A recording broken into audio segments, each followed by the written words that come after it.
அப்படியே முழுவதுமாக குடித்துவிடக்கூடிய தன்னம்பிக்கை இருக்க வேண்டும் என்று விவேகானந்தர் சொல்கிறார். அதே தன்னம்பிக்கையோடு வாழ்க்கையில் உயர்வோம். மறுபடியும் I salute all the scientists and salute all the people who are committed. சாதாரண அல்ல.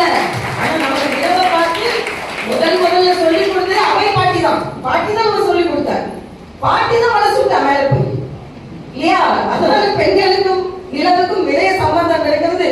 தாத்தாங்க போல பாட்டி தான் அங்க போய் வளர்ச்சுட்டா. அதனால பெண்களுக்கும் நிலவிற்கும் அதிக சம்பந்தம் இருக்கிறது. It's a privilege. It's always an honor that we organize such programs because we want us நம்மள யாரு வந்து இன்ஸ்பயர் பண்றாங்கன்றது ரொம்ப important. Showcasing our expertise and